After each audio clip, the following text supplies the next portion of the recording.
American diabetes association ने ये वाज़ेह कर दिया है कि आपको कमिटमेंट करना पड़ेगा। कमिटमेंट ये करना पड़ेगा कि अगर आपको डायबिटीज़ है, डायबिटीज़ जैसे आप जानते हैं कि जहाँ पे आपके बॉडी के अंदर ग्लूकोज लेवल बढ़ जाता है, उसको कंट्रोल करने के लिए आपको बहुत सारे तरीके अपनाते हैं। डॉक्टर्स आपको एक्सरसाइज बताते हैं, डॉक्टर्स आपको मेडिसिन्स बताते हैं, डॉक्टर्स आपको डाइटरी चेंजेस भी बताते हैं।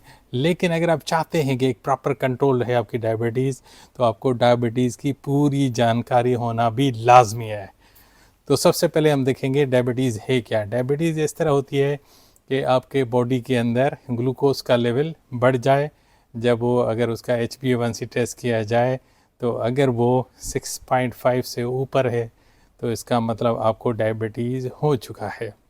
आप उसको रिवर्स भी कर सकते हैं। अगर आप थोड़ी मेहनत करें, एक्सरसाइज करें, अपने डाइटरी कंट्रोल करें तो रिवर्स कर सकते हैं। लेकिन एक दफ़ा अगर आपको डायबिटीज़ हो चुकी है और वो काफ़ी अर्से तक अनकंट्रोल्ड रही है, फिर आप डॉक्टर के पास पहुँचे जहाँ पे आपका HbA1c 9 या 10 या 11 पे है, तो वहाँ पे डॉक्टर आपका ट्रीटमेंट स्टार्ट करना शुरू करता है। तो पहले जानते हैं कि डायबिटीज़ किस तरह की होती है। डायबिटीज़ टाइप 1 डायबिटीज़ होती है और टाइप 2 डायबिटीज़ होती है। टाइप 1 डायबिटीज़ के अंदर जो आपका पेनक्रियाज होता है वो कम्प्लीटली डैमेज हो चुका होता है, तो इसलिए वो इंसुलिन प्रोड्यूस ही नहीं करता, तो इसलिए आपका डायबिटीज़ जो ग्लूकोज लेवल है वो कंट्रोल में ही नहीं आ पाता। ठीक है। जहाँ पे टाइप 2 डायबिटीज़ की बात की जाए तो वहाँ पे आपका पेनक्रियाज जो है बाज़-औक़ात इंसुलिन कम प्रोड्यूस करता है और बाज़-औक़ात इंसुलिन तो पूरी प्रोड्यूस कर रहा होता है, लेकिन वहाँ पे इंसुलिन को रेजिस्टेंस आ रहा होता है, जिसकी वजह से वो प्रॉपर्ली यूटिलाइज़ नहीं हो पा रही होती है। तो इसकी वजह से आपका ग्लूकोज लेवल बॉडी के अंदर बढ़ना शुरू हो जाता है। तीसरी डायबिटीज़ होती है गेस्टेशनल डायबिटीज़। ये अक्सर औक़ात फीमेल जब प्रेग्नेंट होती है तो उस दौरान ये हो जाती है। तो जैसे आपने देख लिया, अब 3 टाइप्स हैं डायबिटीज़ की, टाइप 1, टाइप 2 और टाइप गेस्टेशनल डायबिटीज़। ठीक है। अब डॉक्टर कौन से स्लैब टेस्ट करता है जिनसे ये पता चल सकता है कि आपको डायबिटीज़ है या नहीं है। नॉर्मली जो लोग टेस्ट करते हैं, जो ग्लूकोमीटर होता है जिस पे आप उस पर फास्टिंग टेस्ट कर सकते हैं। सही है। फास्टिंग टेस्ट आप सुबह में करेंगे या आप किसी टाइम पे भी कर सकते हैं, लेकिन आपने मेक श्योर करना है कि जब भी आपने खाना खाया हो उसके 8 से 10 घंटे के बाद आपने टेस्ट करना है, और उस 8 से 10 घंटे के बीच में आपने कुछ खाना पीना खाना नहीं है, मतलब इस तरह खाना नहीं खाना, जूस वगैरह इस तरह की चीज़ें नहीं पीना। पानी आप पी सकते हैं, कोई इशू नहीं है, लेकिन आपने कोई और चीज़ इस्तेमाल नहीं करनी, ना खाने की, ना जूस के फॉर्म में, ना सलाद के फॉर्म में। ओके। तो जब 8 से 10 घंटे के बाद आप वो टेस्ट करते हैं, अगर वो आपका ज़्यादा आता है तो डॉक्टर आपको क्या कहता है, 75 मिलीग्राम ग्लूकोज आपको पिलाता है। सॉरी, 75 ग्राम ग्लूकोज आपको जूस पिलाता है या उसका एक लिक्विड मिलता है वो आपको पिलाता है। तो उसके ठीक 2 घंटे के बाद वो आपका दोबारा टेस्ट करेगा। अगर इस टाइम पे भी आपका ज़्यादा आया तो वो आपका डायबिटीज़ एज अ डायग्नोज समझ के आपका ट्रीटमेंट स्टार्ट करवा सकता है। ठीक है। दूसरा टेस्ट होता है रैंडम टेस्ट। रैंडम टेस्ट आप ये दिन के किसी भी समय किसी टाइम पे भी कर सकते हैं, खाने से पीछे, पहले, खाने के बाद, खाने के बीच में, कोई मुश्किल नहीं, वो आप कैसे करते हैं, लेकिन उसकी कोई डायबिटीज़ कंट्रोल के अंदर कोई इतनी ख़ास अहमियत नहीं है। लेकिन जो इम्पोर्टेंस ये है फास्टिंग, और उसके बाद 75 ग्राम ग्लूकोज के बाद आपने जो 2 घंटे के बाद टेस्ट करना, वो इम्पोर्टेंट है। ठीक है। तीसरा टेस्ट होता है जो इम्पोर्टेंट टेस्ट है, वो HbA1c टेस्ट। ठीक है। वो जो पहले मैंने फास्टिंग बताया, उसके बाद अगर 2 घंटे के बाद की तो वो ओरल ग्लूकोज टॉलरेंस टेस्ट ही हो गया, समझे, जिसमें ग्लूकोज को कितना रेजिस्टेंस आ रहा है तो उस चेक करते हैं। ठीक है। और तीसरा जो अभी चौथा मैं आपको बता रहा हूँ, एक फास्टिंग हो गया और ग्लूकोज टॉलरेंस टेस्ट हो गया, और उसके बाद रैंडम हो गया, और उसके बाद अभी HbA1c टेस्ट। HbA1c टेस्ट भाई ये आपको बताता है पिछले 3 महीने से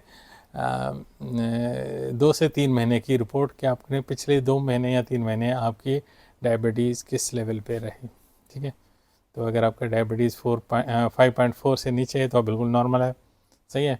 5.4 से लेके क्या कहते हैं, सॉरी 5.7 से लेके 6.4 तक आपका है तो ये आपका प्री डायबिटीज़ है, और 6.5 से ऊपर आपका ये जो डायबिटीज़ में आता है। ठीक है। लेकिन जिनको हो चुकी है तो उनमें वो कंट्रोल के हिसाब से बताएगा। अगर आपकी कंट्रोल्ड है तो वो आपकी 5.7 से नीचे आएगी, और आपकी लिटिल बिट अनकंट्रोल्ड है तो वो आपकी 5.7 से लेके 6.4 के बीच में आएगी, और बहुत ही अनकंट्रोल्ड है तो वो 6.5 से ऊपर कितनी भी आ सकती है। बाज़ का लोगों को 14-15 तक भी हमने देखी है। 15 तक तो मैंने HbA1c देखी है, उसके आगे मुझे नहीं पता कितनी है, हो सकती है इससे ज़्यादा। लेकिन 15 HbA1c आने के बावजूद भी वो बंदा बात कर रहा था, हर ड्राइव करके आया था, बहुत 3-4 घंटे की ड्राइव करके पहुंचा था। बहरहाल बहुत ही शदीद अनकंट्रोल थी। ऐसे करना नहीं चाहिए, आपको डायबिटीज़ को कंट्रोल में रखना चाहिए। ठीक है, ये तो हो गए डायबिटीज़ के टेस्ट। अब डायबिटीज़ के कॉम्प्लिकेशंस कौन से हो सकते हैं? भाई देखो, डायबिटीज़ अगर अनकंट्रोल्ड हो जाए तो उसके बहुत ही ख़तरनाक कॉम्प्लिकेशंस होता है। जो सबसे बड़ा ख़तरनाक होता है वो आपके ब्लाइंडनेस कर सकता है, आपको आँखों की नज़र जा सकती है। अगर आपका डायबिटीज़ अनकंट्रोल रहे और थोड़ा सा ज़्यादा अरसे तक अनकंट्रोल रहे तो ये आपकी आँखों की नज़र को ख़राब कर सकता है।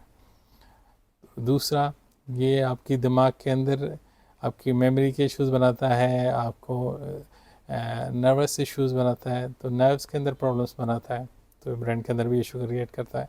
इसके साथ ये आपके हार्ट में भी प्रॉब्लम कर सकता है, आपको कार्डियक प्रॉब्लम दे सकता है, आपको ब्लड प्रेशर दे सकता है, इस तरह के कॉम्प्लिकेशन दे सकता है।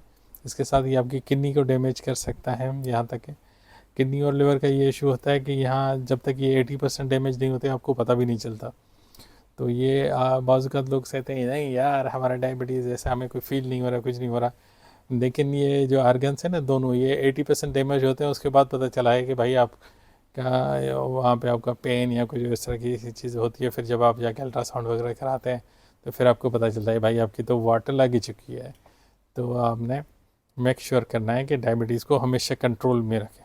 ठीक है, उसके बाद ये आपको डायबिटिक फुट अल्सर दे सकता है, क्योंकि आपकी नर्व्स डैमेज होना शुरू हो जाती हैं पेरिफेरीज के अंदर, तो नमनेस आ जाती है, टिंगलिंग फीलिंग आती है, आपको नमनेस होती है। तो आपके पाँव के अंदर कोई ज़ख्म होता है तो आपको पता नहीं चलता, और पता नहीं चलेगा तो भाई वो बहुत ज़्यादा अल्सरेशन डेवलप हो जाएगी, यहाँ तक कि एम्पुटेशन आपका डॉक्टर वो वहाँ से वो जगह 1 उंगली या 2 उंगली जहाँ पे वो है वो काट भी सकता है। ठीक है, उसके साथ डायबिटीज़ आपको बहुत ज़्यादा ख़तरनाक फंगल इन्फेक्शंस दे सकती है, स्पेशली टोज़ के बीच में। अक्सर औकात मैंने भी नोट किया है कि बहुत सारे डायबिटिक पेशेंट्स को टो इन बिटवीन टो बहुत ज़्यादा फंगस इन्फेक्शन होता है, और बाज़ औक़ात वो बहुत बुरी कंडीशन में चला जाता है। ठीक है, आपको सेक्सुअल प्रॉब्लम भी ला सकता है आपके अंदर, मतलब inability to get proper erection.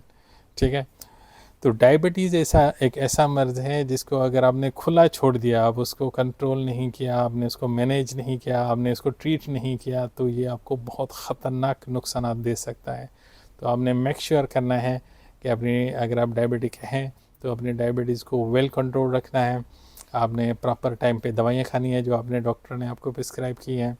ठीक है, जैसे जो आपको इंसुलिन दी है या टेबलेट फॉर्म में दी है, जब उसने बताया कि खाने से पहले खानी है तो खाने से पहले ही खानी है, आधा घंटा मेक श्योर करना है। ओके, तो अब ये चीज़ करेंगे तो इंशाल्लाह अच्छा कंट्रोल पाएंगे। Okay, take care, enjoy, smart बने।